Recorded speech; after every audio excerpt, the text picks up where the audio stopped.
Je me connecte depuis Israël. Il s'avère que le bureau duquel je me connecte est aussi mon mamad, mon abri. Donc voilà, comme ça vous savez tout. Alors, donc moi, je suis en Israël depuis 10 ans, originaire de Paris. J'étais cadre commercial à Paris avant de faire mon alia. Et ce qui s'est passé en arrivant en Israël, c'est que ça a été un grand processus de changement, changement sur tous les plans, changement identitaire, changement sur le plan professionnel et bien d'autres. Et j'en ai fait mon métier. Donc, ça fait plusieurs années que mon métier en Israël est d'accompagner les gens à soit se reconvertir professionnellement, soit trouver leur voie. Voilà, aujourd'hui j'ai la chance de travailler en Zoom, donc j'accompagne des gens qui sont en France ou des gens qui sont déjà arrivés en Israël. C'est pour ça que Yasmine disait que je suis coach de vie. Alors, l'idée de ce soir, de cette conférence, c'est un peu d'essayer de vous donner des clés. Ce que je vais vous donner, ce que je vais vous raconter, c'est des choses que j'aurais aimé qu'on me raconte à moi avant de venir en Israël. Quand je suis venue en Israël, je suis venue avec beaucoup d'enthousiasme, mais aussi beaucoup d'illusions, dans une espèce comme ça utopie. Et puis il y a eu des choses que j'aurais pu éviter, il y aurait des choses que j'aurais pu savoir à l'avance. Et donc c'était l'idée de ce soir, vivre Israël sans se perdre. Alors. Donc j'imagine que parmi vous, il y a des projets d'Alia. Est-ce que vous pourriez lever la main, ceux qui ont un projet d'Alia avec une date déjà précise que je vois? Ok, un. Ouais, bon, il n'y a pas tout le monde qui a la caméra. D'accord. Est-ce que... Ok. Et les autres personnes, donc j'imagine que vous venez pour vous renseigner, pour un peu, voilà, en savoir un peu plus, etc. Mais que c'est pas forcément un projet actif. Je me trompe ou pas? Ok, très bien. Alors, en fait, j'ai appelé ça vivre Israël sans se perdre. Déjà, on va commencer à définir les termes. Qu'est-ce que ça veut dire se perdre? Qu'est-ce que c'est de venir en Israël et d'avoir l'impression de se perdre? Parce que honnêtement, pour tous ceux qui feront l'ALIA, vous allez forcément être un peu perdu et c'est normal. C'est un pays qui bouscule, c'est un pays qui change nos repères, c'est un pays qui désarçonne, qui nous transforme aussi. Donc, quand j'intitule Vivre Israël sans se perdre, c'est pas pour vous donner l'idée que vous allez arriver et que ça va être parfaitement connu et que vous allez trouver vos repères. Vivre Israël sans se perdre, ça veut dire quelque chose de bien précis. Pour moi, ça veut dire deux choses. Ça veut dire être mal préparé au pays et donc ne pas pouvoir exploiter les potentiels du pays. Donc, en d'autres termes, passer à côté du potentiel du pays, passer à côté de ce qu'il a de meilleur, pour plein de raisons qui s'expliquent. Et la deuxième chose, c'est ne pas réussir vous-même à l'échelle individuelle à donner le meilleur de vous au pays, c'est-à-dire à exploiter vos propres potentiels. Voilà.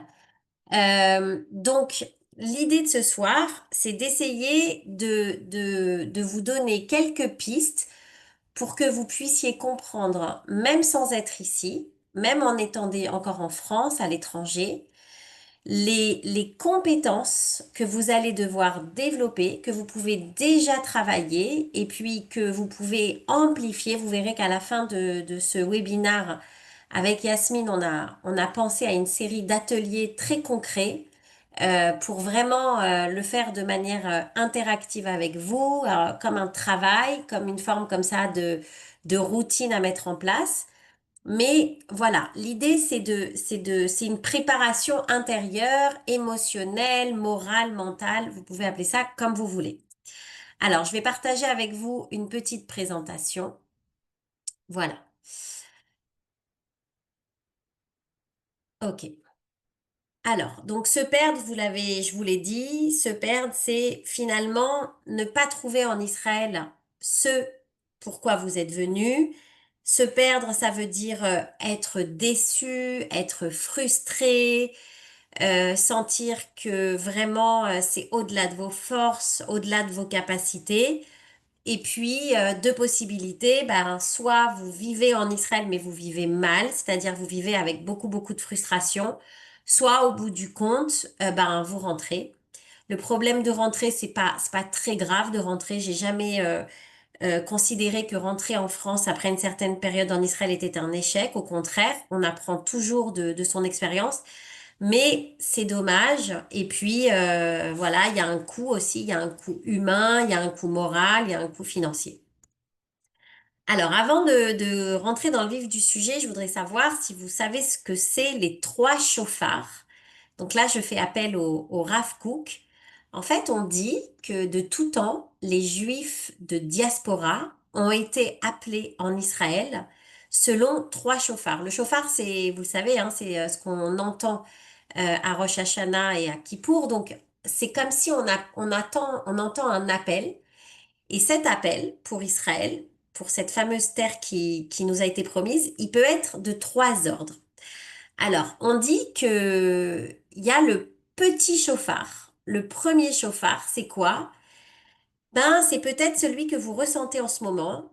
La sensation que la France, c'est plus pour vous, que les Juifs sont en danger, que l'antisémitisme est grimpant, que la situation géopolitique n'est pas bonne, etc., etc. Donc, vous l'avez compris, ce chauffard-là, cette motivation-là que vous avez de venir en Israël, elle est motivée par la peur de rester en France, par la souffrance, par voilà, une forme de douleur. On appelle ça le petit chauffard. Pourquoi? Alors, ce petit chauffard, sachez qu'il a motivé beaucoup, beaucoup de vagues d'Alia. Par exemple, il y a 2, 3 ans, on a eu une grande vague d'Alia venant d'Ukraine. Donc, pour des raisons évidentes, ils sont venus en raison de la guerre avec la Russie. On a eu aussi une vague d'Alia venant de Turquie. Et puis, vous le savez, dans les années 50, 60, il y a eu beaucoup, beaucoup de Juifs qui sont venus du Maroc, etc., etc. Donc, c'est pas du tout un jugement de valeur, mais c'est l'idée de se dire, voilà, je viens en Israël parce que ça va pas chez moi. Je viens en Israël parce que du coup, j'espère un mieux. Ensuite, on a le deuxième chauffard, le chauffard du milieu. OK? Alors celui-là, c'est l'idée que vous n'êtes pas forcément accablé par la situation en diaspora, mais vous avez envie, vous êtes motivé par un retour nationaliste ou sioniste. Vous avez envie de revenir sur votre terre, voilà, vous avez envie d'appartenir à cette nation juive, moderne, indépendante, vous avez envie d'embrasser sa culture, sa langue, ses mœurs, etc. Donc, vous voyez que déjà, on est monté d'un cran par rapport au petit chauffard où là, on était motivé par la peur. Et puis, vous avez le troisième chauffard. Vous avez compris où je veux en venir, le grand chauffard. Alors celui-là, c'est un appel spirituel. J'ai pas dit religieux, mais j'ai dit spirituel. C'est-à-dire qu'en fait, vous ne vous sentez plus bien en dehors de votre terre et vous voulez vous aligner en tant qu'individu, ne faire qu'un, ne plus être dissocié entre d'un côté je suis juif, de l'autre côté je suis français. Et c'est vrai que Israël va vous apporter ça, va vous apporter l'opportunité de devenir qui vous êtes et d'être véritablement vous-même, sans dichotomie, sans dissociation entre vos identités plurielles, puisque Israël est un pays dans lequel les identités plurielles collaborent.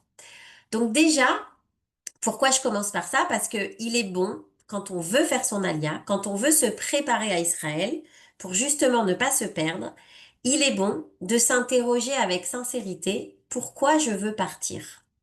Qu'est-ce qui me motive? Est-ce que ce sont des raisons qui sont extérieures à moi? Petit chauffard, antisémitisme, le quartier dans lequel j'habite, mes voisins, mes collègues, mon travail qui va plus, j'ai divorcé, j'ai envie de changer de vie, ça va plus dans mon entourage, etc. Est-ce que c'est ça? Est-ce que ce sont des raisons qui sont extérieures à vous? Ou est-ce que ce sont des raisons qui sont beaucoup plus profondes, beaucoup plus intérieures et qui dépassent en fait ce que l'on vit au niveau géopolitique? Voilà. Alors, pourquoi je vous invite à se poser cette question-là? Parce que quand on vient en Israël, on sait ce qu'on quitte. En France, on sait ce qu'on lâche. En général, ce qu'on lâche, eh ben, on en a fait le deuil. On a décidé que voilà, on pouvait vivre sans ou qu'on va s'accommoder de cette perte-là. Et on ne sait pas ce qu'on va trouver en Israël. On a des vagues idées parce qu'on est venu en vacances, parce qu'on a des amis, de la famille. Mais comme vous l'imaginez bien, vivre en Israël est extrêmement différent de passer des vacances. Et donc, si vous venez en Israël pour des raisons qui sont extérieures à vous, par exemple l'antisémitisme, par exemple vous vous sentez plus en sécurité, bah vous voyez, moi j'accompagne des gens qui ont quitté la France parce que leurs enfants avaient peur de rentrer dans la rue, etc., etc. Et cetera. Et puis, bah là, on se retrouve en guerre contre l'Iran. Et là, ceux qui avaient des raisons comme ça extérieures à eux, des motivations qui étaient liées à la géopolitique, eh ben, rebelote, on se confronte à ces peurs. Je suis venue pour être tranquille, je suis venue pour être en sécurité, je suis venue pour dormir sur mes deux oreilles. Et là, ben voilà, la nuit on dort pas, on a des alertes, on court dans les abris. Donc déjà, première chose, se poser la question de pourquoi on est venu. Et évidemment, plus la raison pour laquelle on est venu est solide, intérieure, mûrie, conscientisée, et plus vous serez fort dans le pays. Donc, c'est ce que j'appelle construire sa boussole intérieure. Alors, construire sa boussole intérieure, ça sert à quoi? Israël est un pays, comme je l'ai dit en introduction, qui perturbe, qui désarçonne. Parce qu'ici, les codes ne sont pas les mêmes qu'en France, parce que la géographie n'est pas la même, parce qu'on a changé de continent, on a changé, je dirais même, de paradigme. Et euh, si vous êtes trop fragile ou si vous ne savez pas pourquoi vous êtes venu ou si cette fameuse boussole intérieure n'est pas construite, eh ben qu'est-ce qui va se passer? Vous allez beaucoup, beaucoup, beaucoup vous balader. Vous allez même errer d'une chose à l'autre et vous allez beaucoup vous fatiguer. Tandis que si vous savez exactement pourquoi vous êtes venu, que vous avez conscience de qui vous êtes, de quels sont vos talents, de qu'est-ce que vous avez envie de faire, qu'est-ce que vous avez envie d'apporter au pays, etc., etc., eh bien, cette boussole, elle va être beaucoup plus ancrée en vous et vous allez beaucoup mieux vous diriger. L'idée, c'est pas évidemment d'être rigide. On va travailler et on va parler de ça ce soir. À quel point votre flexibilité, votre adaptabilité vont être fondamentales. Mais imaginez que vous êtes sur un bateau. Si vous n'avez pas de cap clair, eh bien, quand vous avez des vents contraires tout le temps qui vous font passer du nord au sud, de l'est à ouest, etc., à la fin, vous finissez par perdre votre chemin. D'où le titre Vivre Israël sans se perdre. Alors voilà, se construire une solidité intérieure. Pourquoi c'est important ici? Parce qu'il faut que vous sachiez qu'on est dans un pays avec des gens qui ont vécu des choses beaucoup plus difficiles que celles que nous on a vécues en France. Vous voyez, cette guerre n'en est encore qu'une illustration. Les Israéliens sont des gens qui ont une grande expérience de vie. Parfois, ce sont leurs parents qui ont émigré, parfois ce sont eux-mêmes qui ont émigré. Ils n'ont pas peur de mettre les mains dans le cambouis, ils n'ont pas peur de se frotter à la réalité. En Israël, c'est l'expérience qui fait foi. Bien sûr que vos diplômes pourront être valorisés, bien sûr que vos expériences professionnelles pourront quand même vous servir à quelque chose, mais ce qui compte en Israël, c'est l'expérience, c'est votre intelligence concrète de la vie. Donc tout ce qui est à l'opposé de la théorie, de quelque chose de scolaire, de quelque chose de beaucoup plus statique qui sont propres à la culture pas seulement française, mais européenne et à l'Occident. Voilà. Alors, la première question qu'on me pose beaucoup, c'est est-ce que quand on vient en Israël, comment ça se passe l'intégration, comment on fait? Donc, première chose très très importante, euh, il faut être prêt à apprendre. Il faut être prêt à vous remettre en question. Il faut être prêt à relancer les dés. Et c'est presque comme si, quand vous allez arriver en Israël, vous allez être un nouvel homme. Vous allez avoir une page blanche et c'est sur cette page blanche que vous allez vous mettre à écrire. Donc évidemment, idéalement, apprendre l'hébreu, idéalement faire des activités avec des Israéliens, etc. C'est pour ça que j'appelle ça s'intégrer sans se renier. Pourquoi? Parce que ça sert à rien d'essayer de vouloir être la personne que vous n'êtes pas. Vous n'êtes pas natif, vous n'êtes pas un Israélien de souche. Vous serez de toute manière perçu comme un Français. Moi, je dis tout le temps que je suis la plus israélienne des Françaises et la plus française des Israéliennes. Je pratique parfaitement l'hébreu, j'appartiens à une troupe de théâtre en hébreu, je travaille en hébreu. Il n'empêche que je fais cohabiter, je fais vivre mes deux identités et qu'elles vivent très très bien ensemble et que voilà, j'essaye de prendre le meilleur des deux. Donc, par exemple, se perdre, ça voudrait dire, ben, ne rester que dans son précaré français. Et du coup, ben, imaginez qu'en France, vous pouvez aller où vous voulez, vous pouvez parler avec qui vous voulez, vous pouvez presque, alors je sais que c'est compliqué en ce moment, depuis le 7 octobre, mais disons qu'avant le 7 octobre, vous pouviez être ami de qui vous voulez.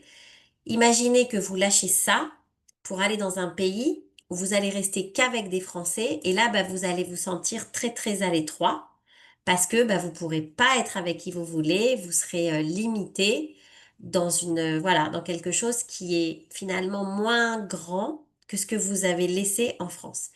Alors, ce processus d'intégration, d'apprentissage de l'hébreu, il s'est pas fait en un jour, ni pour moi, ni pour personne.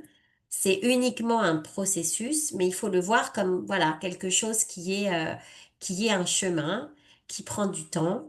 On n'a pas besoin d'être bilingue, mais juste commencer à se débrouiller, s'ouvrir, être curieux, apprendre en permanence, chercher. Voilà, donc c'est vraiment l'inverse de venir avec des acquis en pensant que on sait déjà tout et vivre dans son coin. Alors, il faut que vous sachiez que donc moi, comme je vous l'ai dit, j'ai commencé le coaching par la reconversion professionnelle des personnes qui venaient de France et qui, selon différents cas de figure, soit n'avaient plus du tout envie de faire en Israël ce qu'ils faisaient en France.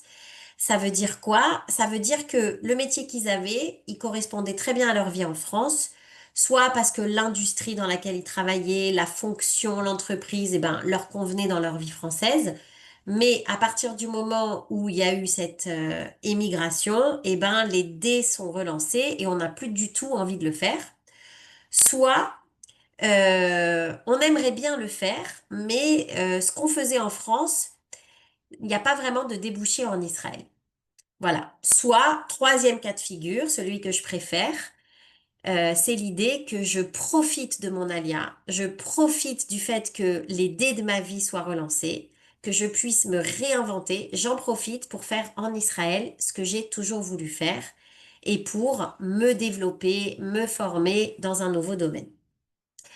Alors, se reconvertir, c'est vrai que ça correspond à peu près 40% des Olim qui viennent en Israël. Voilà, il y a des spécificités du marché israélien. Il y a comme vous le savez, il y a des secteurs de pointe comme la high-tech, l'aéronautique.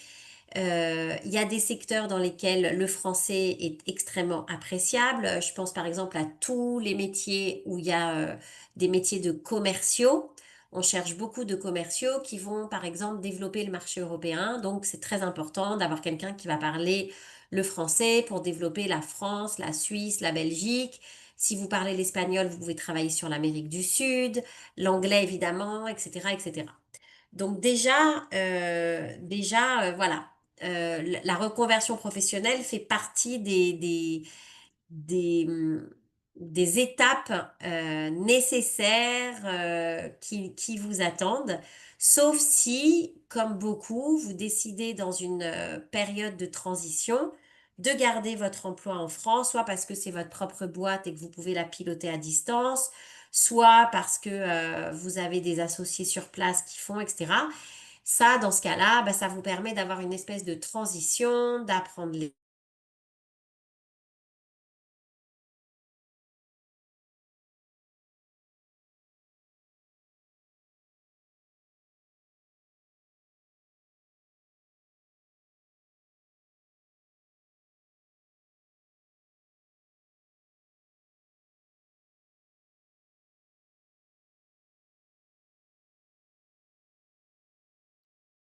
Je crois qu'on a un petit souci de connexion. Je vais voir avec Nathalie. Euh, Ouais, ok, j'ai c'est perdu bon. Ok, super. le... Alors voilà, donc le changement de paradigme.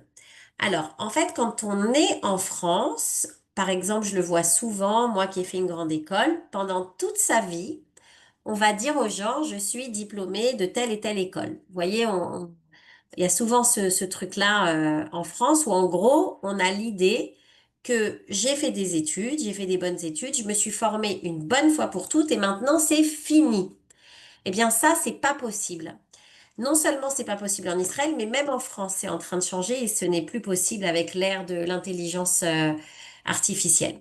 Donc déjà, on va passer de je me forme une bonne fois pour toutes à ben non. En fait, je vais me former tout au long de ma vie, tout le temps.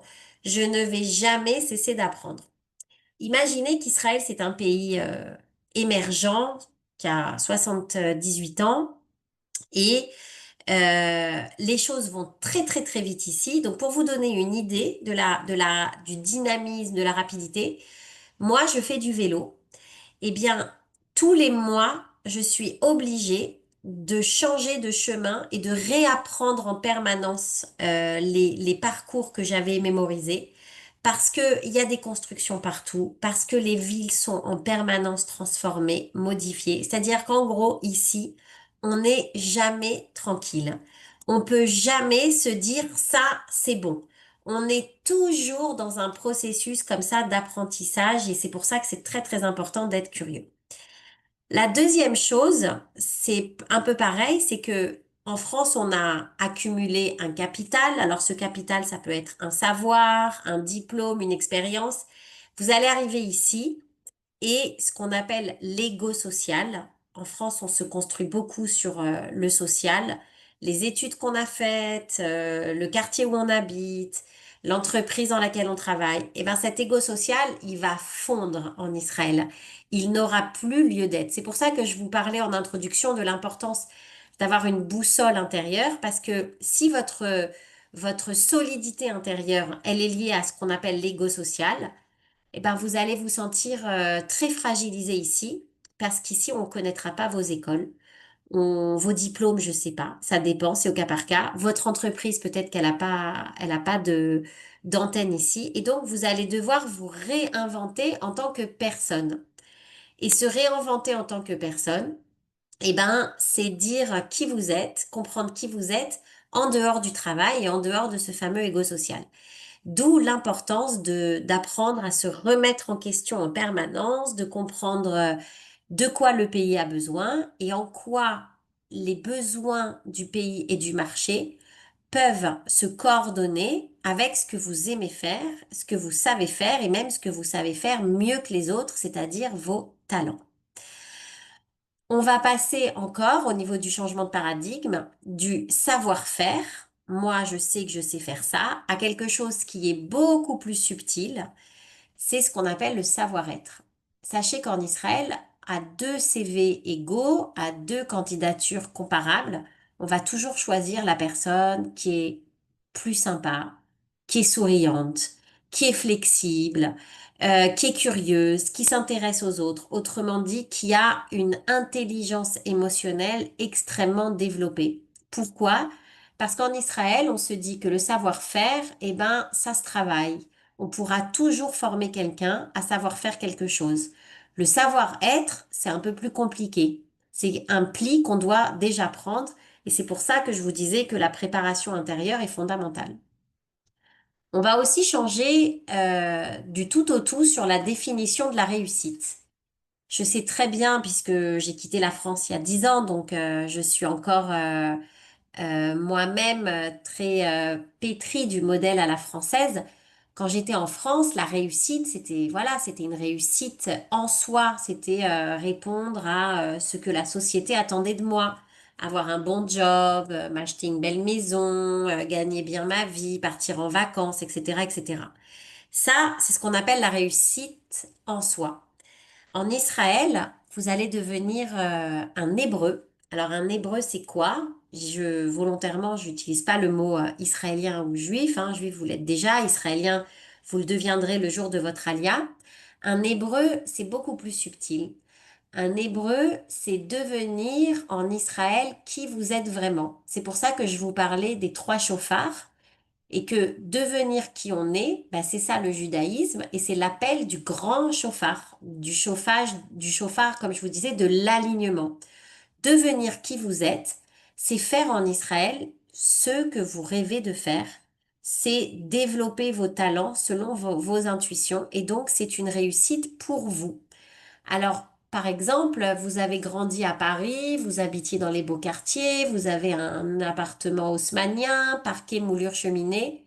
Ben, ça se trouve, quand vous allez arriver en Israël, votre rêve, ça va être d'habiter en pleine nature, de vivre dans un kibboutz, dans un moshav, loin des villes.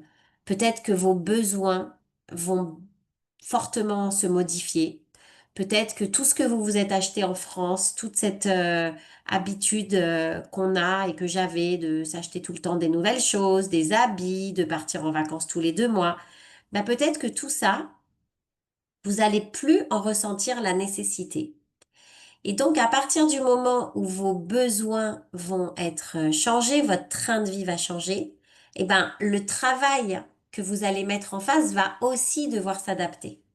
Autrement dit, encore une fois, c'est un processus. Vous allez arriver avec des standards à la française, selon un niveau de vie à la française, pensant que c'est ça qui vous rend heureux, puisque toute votre vie, vous l'avez construite comme ça. Et en fait, en Israël, bah, vous allez réaliser que peut-être que pendant des mois et des mois, vous n'allez pas partir en vacances, mais en fait, vous en ressentez pas le besoin. Parce qu'il fait beau, parce qu'il y a la plage, parce qu'il y a des gens sympas, parce que boire un café le vendredi matin en plein soleil, ben c'est bien, ça suffit.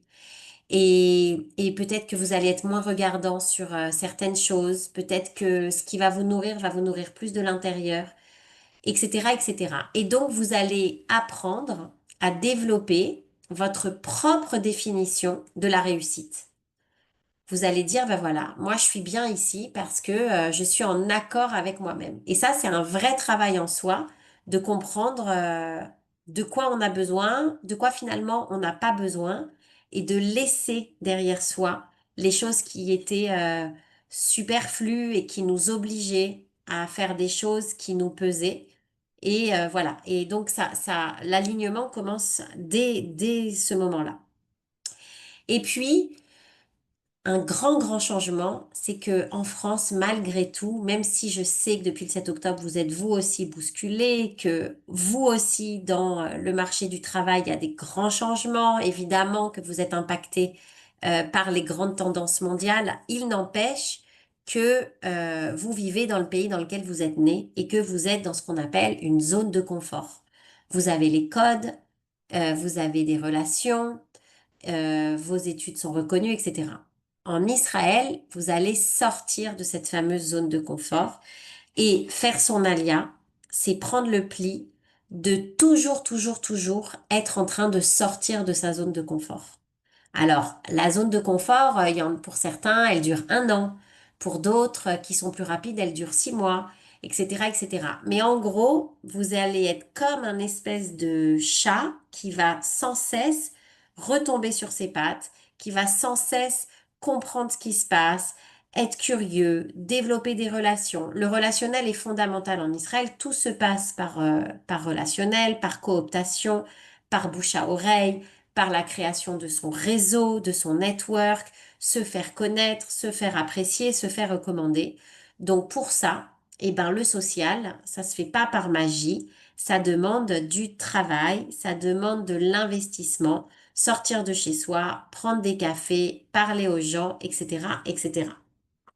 Donc vous voyez, c'est vraiment un grand changement de paradigme à ce niveau-là. Alors voilà, le plus important, en fait, évidemment que vos diplômes, je vais pas les renier, hein. Moi-même, je suis venue avec des gros diplômes, mais pour vous dire la vérité, tout ce que je fais aujourd'hui, je l'ai appris seule ou en me formant sur place. Je n'exerce pas comme fonction en Israël des choses pour lesquelles j'ai été formée. Euh, donc voilà, ce qui est important chez nous pour vous préparer intérieurement depuis la France et pour justement ne pas vous perdre, c'est de travailler votre savoir-être, c'est votre énergie. Est-ce que vous avez une énergie positive? Est-ce que vous avez la pêche? Est-ce que vous avez, comme on dit, l'envie d'avoir envie? Est-ce que vous arrivez à développer une attitude positive même face à l'échec? Parce que des portes fermées, vous allez en avoir beaucoup. Des non, des refus, des gens qui vous ignorent, vous en aurez beaucoup.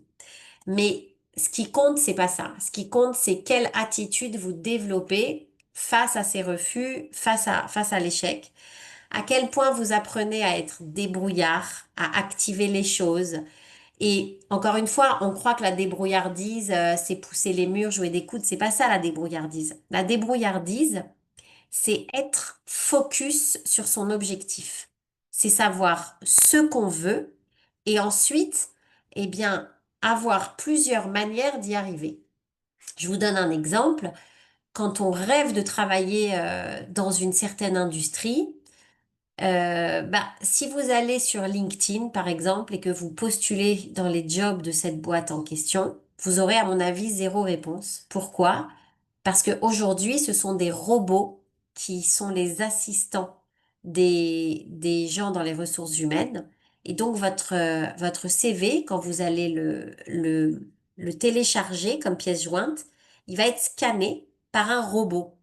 Donc, il y a personne qui pourra dire, ah non, mais attends, cette personne, elle a vachement de mérite, elle vient de France, elle a un autre background que nous, elle peut beaucoup nous apporter ça, et ça va nous permettre à l'équipe d'enrichir, etc., etc. Ça va pas marcher comme ça. Votre CV, il va être mis de côté parce que le robot ne va pas reconnaître les mots-clés, les universités clés, les compétences clés, parce que tout simplement, même pour parler de vos compétences, il y a ce qu'on appelle un certain wording, une manière de le dire. Vous voyez ce que je veux dire?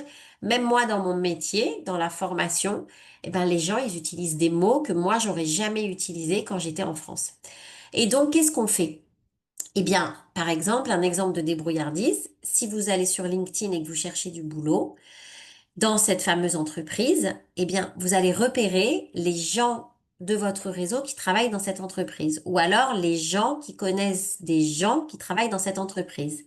Et vous allez les contacter un par un. Et après, ces gens-là, en général, ils vont vous répondre. Vous allez essayer soit de leur parler, soit de faire un zoom, soit mieux, si vous n'êtes pas très loin, vous allez leur proposer de prendre un café. Disant, voilà, j'ai besoin d'aide, je viens d'arriver, etc. Et c'est comme ça que vous allez vous créer un réseau, un système d'entraide et que cette personne, peut-être que sur le coup, elle va vous dire, ah, finalement, le temps qu'on se voit, le job a été pourvu. Et ben, rien ne vous dit que 2 mois après, cette personne-là, qui est dans votre domaine, peut-être qu'elle va entendre parler d'un autre job qui correspond à vos compétences et puis qu'elle va se rappeler de vous. Vous voyez, c'est ça la débrouillardise. C'est pas faire n'importe quoi. C'est être focus sur son objectif et préparer le terrain. En Israël, on parle beaucoup de la chutzpah. Alors la chutzpah, on a deux manières de la comprendre. On a la manière très franco-française de dire c'est le culot. Donc ça, pour nous Français, c'est quelque chose qui se fait pas. C'est quelque chose qui est mal vu. L'idée comme ça qu'on va écraser les autres, marcher sur les autres. Mais il y a une manière beaucoup plus subtile, c'est de dire que la chutzpah, c'est de l'audace. Et quand est-ce qu'on a de l'audace? Encore une fois, on a de l'audace quand on sait que ce qu'on a à proposer a de la valeur. On a de l'audace quand on a confiance en ce qu'on peut apporter au pays. On a de l'audace quand on se dit, mais c'est trop dommage, cette boîte, j'ai regardé leur site internet, il y a tout un département qu'ils n'ont pas et que moi, je peux créer de zéro parce que c'est ce que j'ai fait en France. Et donc, je vais me débrouiller pour contacter peut-être carrément le PDG, parce que si je contacte tous les gens dans les échelons inférieurs, ils vont me dire non, parce que eux, ils n'ont pas conscience que c'est quelque chose qu'on peut développer dans la boîte.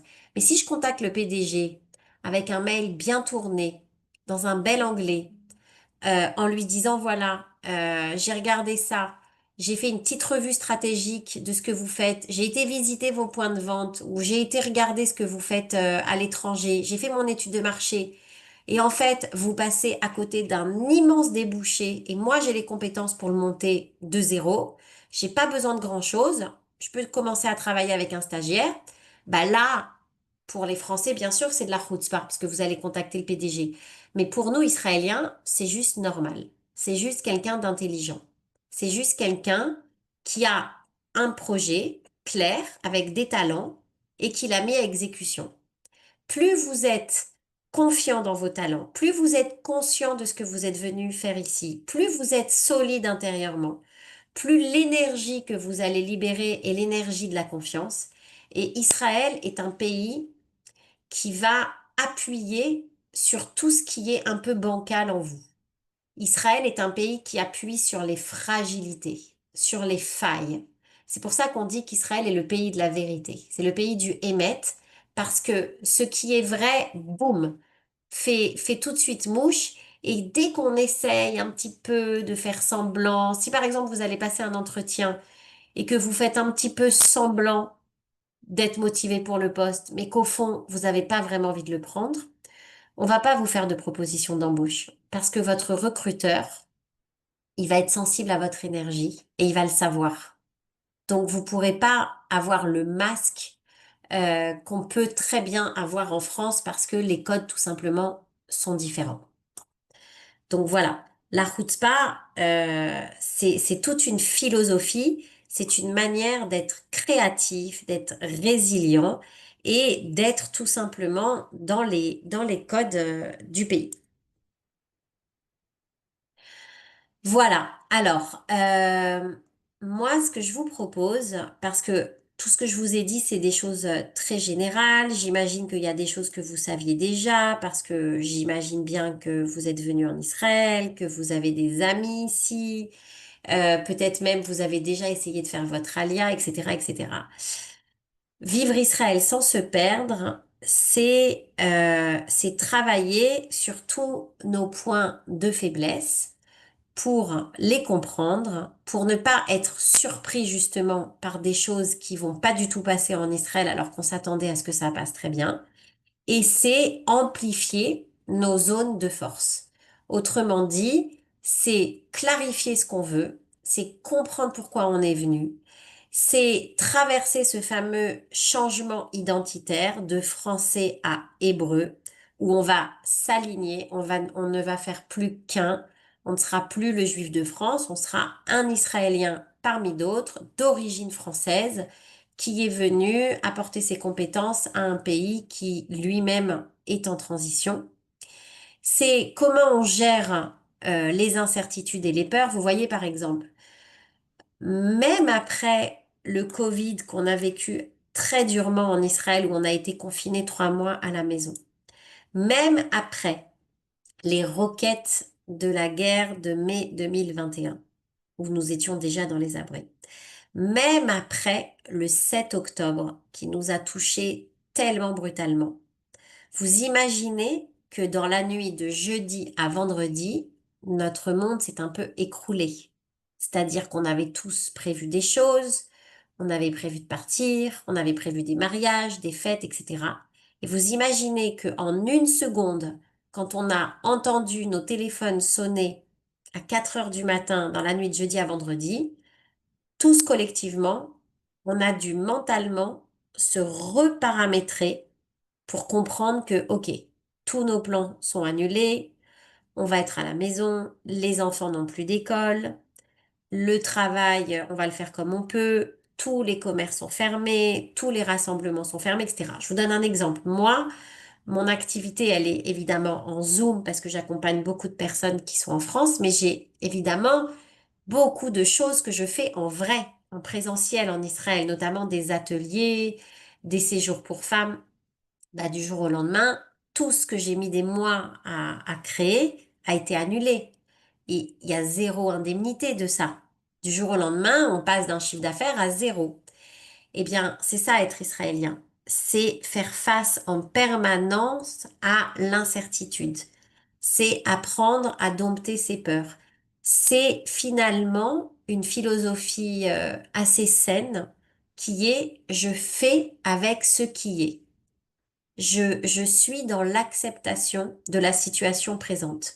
Je ne perds pas d'énergie à essayer de négocier ou de contester pourquoi pourquoi j'ai ça, pourquoi on m'annule ma super fête, pourquoi on m'annule mes vacances, pourquoi on m'annule. Non, ça c'est de la perte de temps. Le travail, notamment celui que je vous propose, c'est de travailler à être tout de suite dans l'acceptation, ce qu'on appelle en hébreu le kan ve'arshav, ici et maintenant. En Israël, on est ici et maintenant. Il y a une semaine, je vous aurais raconté, si on avait fait ce Zoom il y a une semaine, je vous aurais dit la même chose, même s'il n'y avait pas eu la guerre. Une semaine après, je vous le dis encore plus. C'est ça, vivre en Israël. C'est être en permanence bousculé. Voilà, c'est faire avec ce qu'il y a et se tourner vers le côté positif. Un autre exemple, vous avez peut-être vu des vidéos d'Israéliens qui sont réfugiés dans le parking sous un hôtel et qui se mettent à faire une fête et à chanter et à danser. Ben, c'est ça être israélien.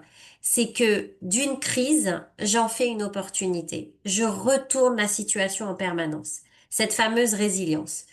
Un autre exemple, dimanche dernier, j'avais une, une, une amie à moi qui avait organisé une super bat mitzvah pour sa fille.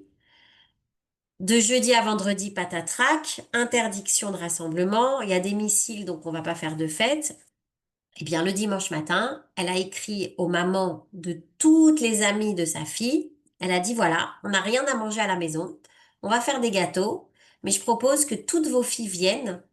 On a un mamad pour vous abriter s'il y a une alerte. Je propose qu'elles viennent toutes pour faire une surprise à ma fille parce que c'est quand même sa bat mitzvah. Bah, sa fille, elle a eu une bat mitzvah qui est quand même géniale. Parce que, voilà, elle s'attendait pas. Il y avait 20 filles qui ont débarqué chez elle.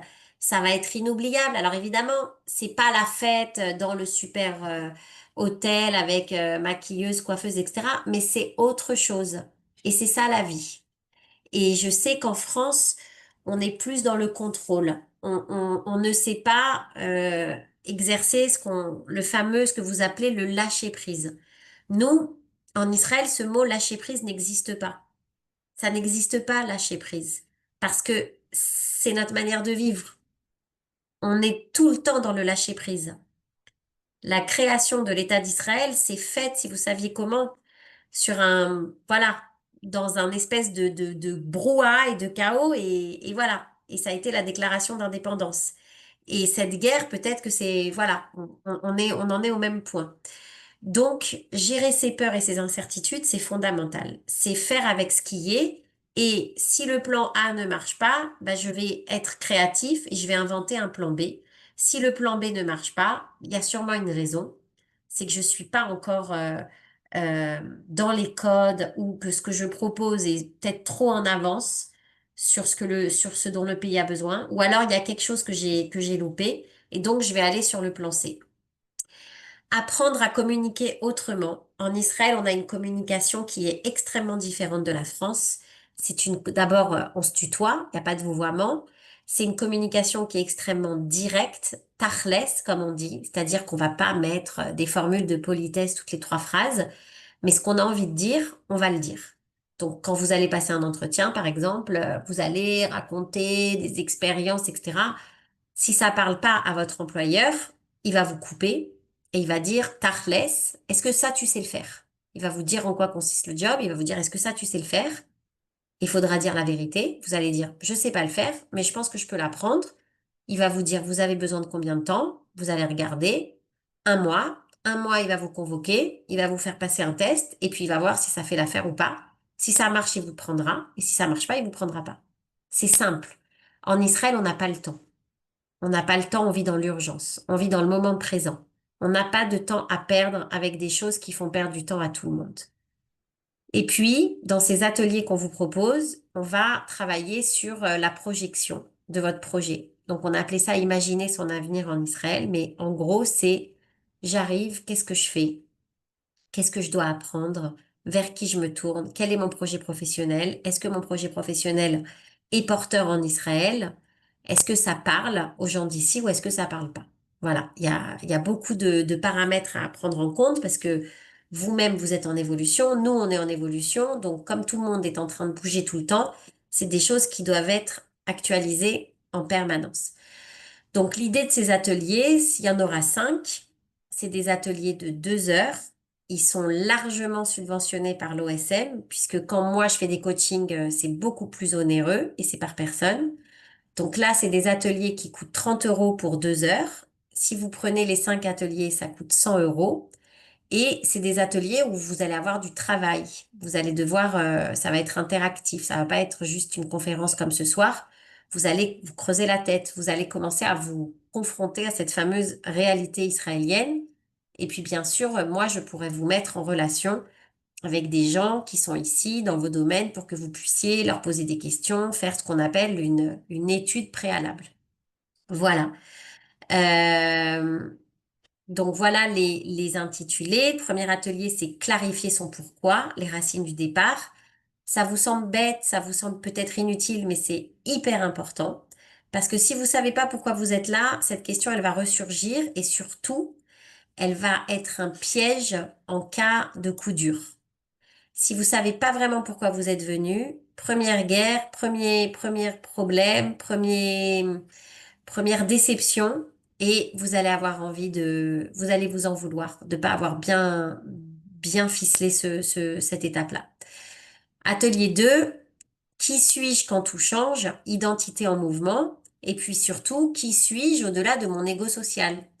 Quand vous arrivez en Israël, on va vous dire, et toi, tu es qui? On va pas vous demander, vous faites quoi dans la vie? Ça, on s'en fiche. Parce que on considère que ce que vous faites, ben, peut-être que dans une autre vie, vous auriez fait autre chose. Donc, si moi, vous m'aviez dit, qu'est-ce que tu fais dans la vie? Moi, j'étais cadre commercial dans l'industrie de la beauté. C'est un métier que j'ai arrêté d'exercer au bout de quelques années en Israël pour devenir moi, pour être cette personne que je suis devant vous, pour être conférencière, pour me mettre à écrire, pour être coach, pour être formatrice et pour être facilitatrice de groupe. Voilà. Mais ça, quand je suis arrivée en Israël, je savais pas que je deviendrais ça. Donc, quand on me dit qui tu es, ben voilà, c'est une question qui est beaucoup plus intéressante, abyssale certes, mais qui vaut la peine de se la poser puisque c'est ça, devenir hébreu.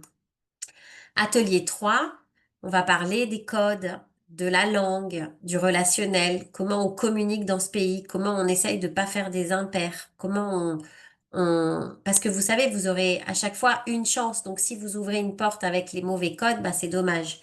Vous allez du coup griller certaines cartes. Atelier 4, ben on va travailler sur tout ce qui est la réinvention professionnelle, les talents, les domaines. On va extraire de vos compétences, de vos expériences passées, vos compétences pour voir en quoi ces compétences adaptées à un autre domaine, un autre métier, ben, peuvent être hyper utiles. Je dis souvent quelque chose de très basique, mais qui est important de rappeler. Pour moi, la bonne réinvention professionnelle, c'est deux choses. C'est quelque chose qui me passionne à moi, qui me fait me sentir vivante et qui est utile pour le collectif. Si je fais quelque chose qui est passionnant pour moi mais qui sert à rien, je vais pas avoir la dimension collective, donc je vais pas m'inscrire dans ce dont le pays a besoin.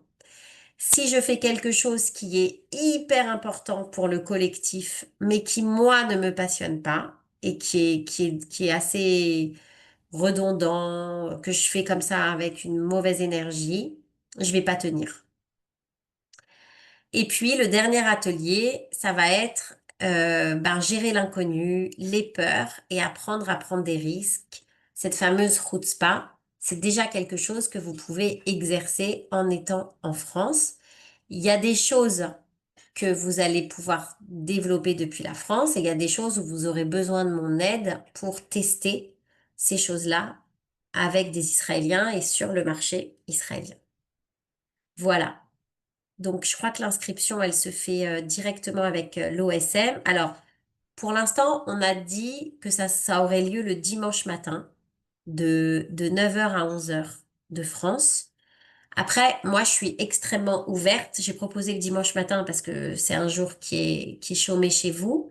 Mais si le dimanche matin marche pour personne et que vous avez un autre créneau, voilà, on n'est pas fermé là-dessus. J'ai déjà eu des demandes de personnes qui m'ont demandé une autre matinée en semaine. Bon, à voir. Ce qui nous intéresse, c'est de savoir déjà si ça vous intéresse de faire ces ateliers-là. Et puis après, sur euh, quand, comment, etc., on travaillera là-dessus avec Yasmine.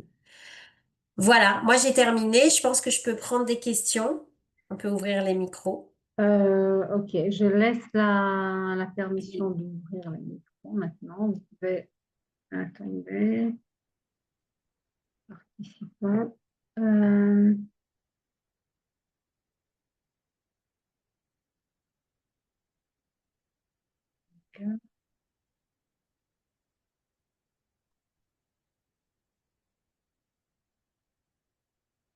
Voilà. Alors, est-ce alors, qu'il... est-ce qu'il y a quelqu'un qui souhaite... vous pouvez désactiver vos micros dès à présent si vous avez des questions ou de remarques, vous voulez partager une expérience.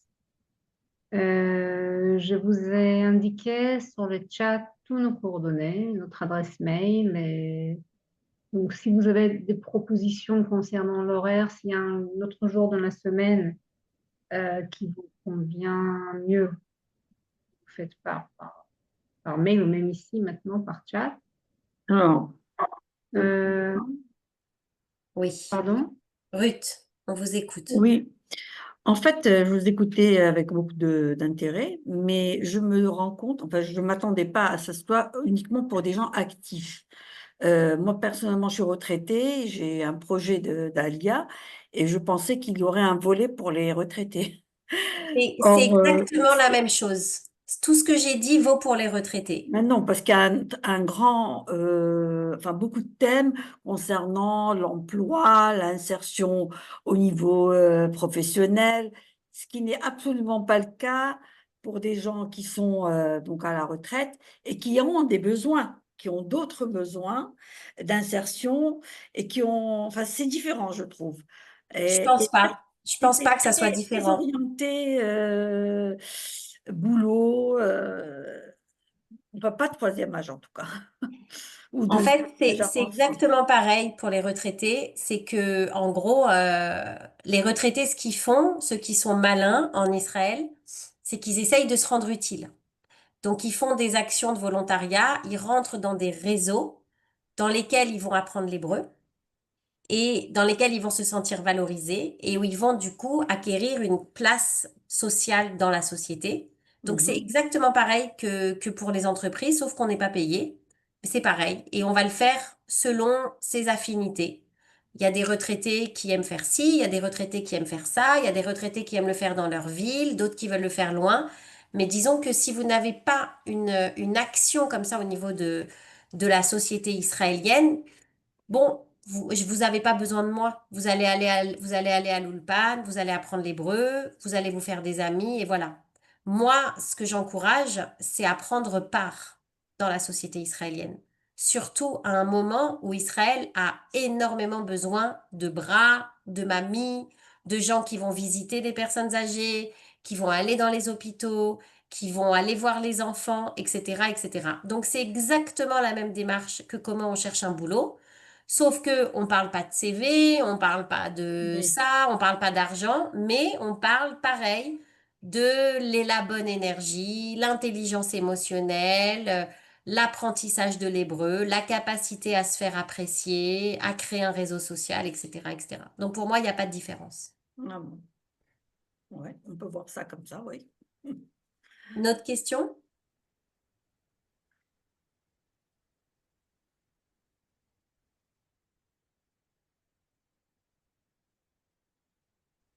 Est-ce que ce que j'ai dit vous paraissait déjà, est-ce que c'est des choses que vous saviez déjà? Est-ce que il y a des choses que je n'aurais peut-être pas couvertes dans la préparation émotionnelle? Non, c'est très bien dit. C'est qui? Audrey Dion. Non, Ah, je trouve que c'est très bien dit et vraiment très bien fait. C'est une réalité. Merci. Bon, bah, s'il n'y a pas de Non, questions, non, ça nous a, ça m'a parlé et c'était plus que pertinent. Ça m'a beaucoup intéressé. ah, bah, je suis Merci. contente. Très bien. Alors, je vous ai mis mon contact dans le chat. Donc là, vous avez mon email, vous avez mon site internet si vous voulez voir ce que je fais. Et pour le reste, c'est vraiment avec l'OSM. Moi, je suis à la disposition de l'OSM selon vos besoins. On ouvrira un groupe à partir de 5 personnes. Et voilà, il faut nous le dire rapidement parce que c'est censé commencer pas ce dimanche, mais l'autre, le 29. J'ai juste une question. Oui, Dans tout ça, la barrière de la langue oui, peut être vraiment un frein à beaucoup de choses. Il y a beaucoup oui, de projets. Et oui, est-ce que l'Ulpan, quand on arrive et qu'on a un Ulpan sur place, il est suffisant? Est-ce que la préparation justement de l'Alien ne passe pas par un Ulpan en France, un travail en amont pour permettre aussi de se faire comprendre et comprendre l'autre? complètement, complètement. Justement, on propose justement des ulpanim. C'est pour ça qu'on a un réseau assez large d'ulpanim à travers la France et en ligne pour ceux qui ne peuvent pas se déplacer. Donc, on a même un ulpan intensif cet été. Donc, on a pensé à ça. C'est en effet une barrière pour l'ALIA, mais on propose des ulpanim à des tarifs subventionnés. En général, là, en général, c'est aux alentours de 300 € l'année, ce qui est vraiment un tarif assez accessible. Et tous ceux qui veulent apprendre les droits, même s'ils n'ont pas les moyens, on pourra le faire. Donc ça, on a pensé à ça aussi. Je vous invite encore une fois à visiter notre site internet osmfrance.fr. Vous avez la liste de tous nos ulpanim.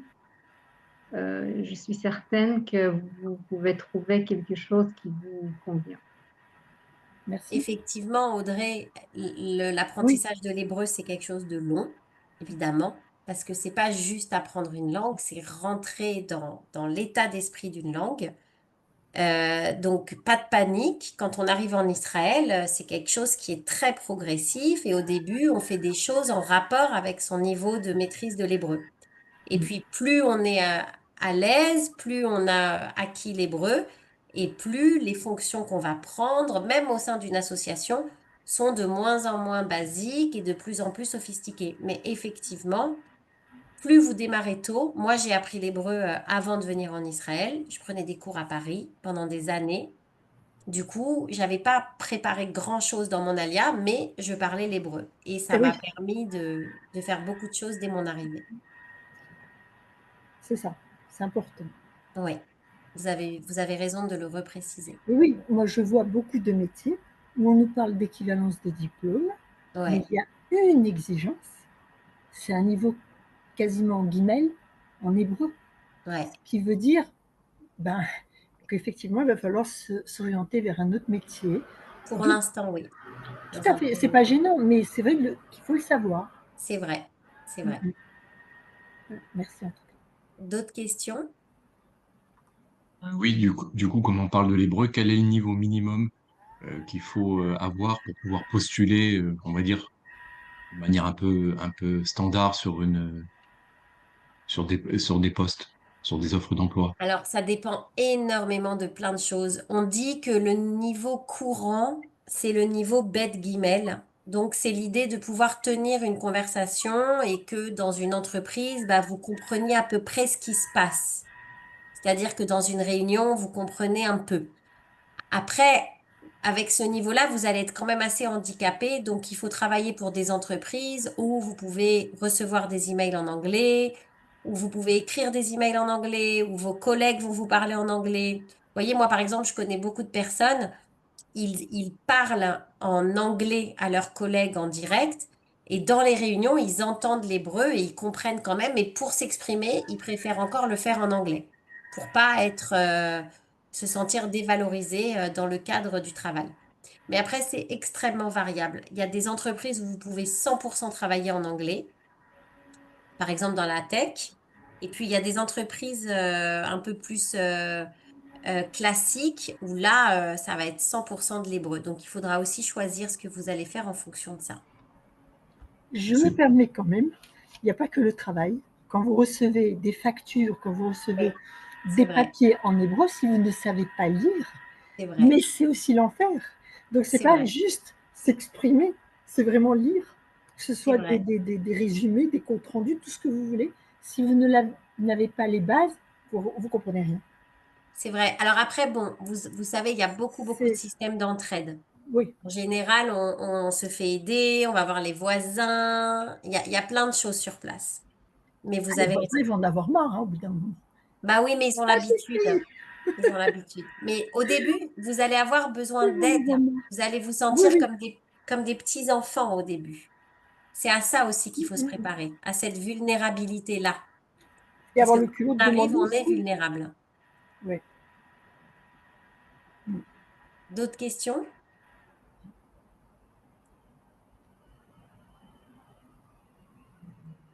Ben, on va vous envoyer à toutes les personnes inscrites à cette conférence tous les renseignements concernant les ateliers, avec peut-être un petit sondage concernant le jour. Pour l'instant, on propose, comme Nathalie l'a dit, le dimanche, parce que c'est un jour où on ne travaille pas.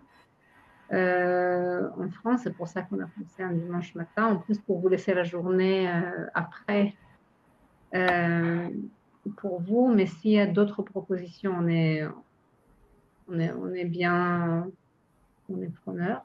Et, et voilà, donc je voulais encore remercier Nathalie. Merci. Merci à vous tous pour votre présence.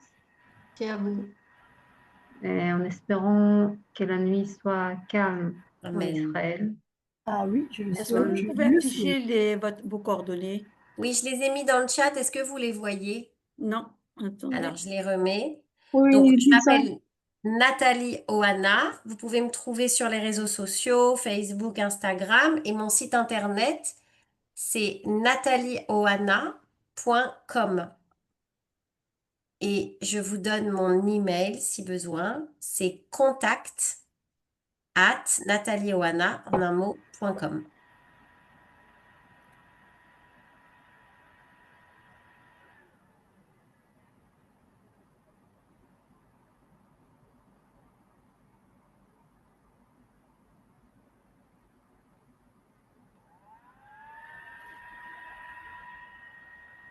Voilà. Plus de questions? Non. Mm. Merci beaucoup. Merci à vous tous. Et Et à vous. Shabbat shalom. Shabbat Merci à vous. shalom. Au revoir. Merci beaucoup. Goua, comme on dit en Israël. Madame, Merci. Au revoir.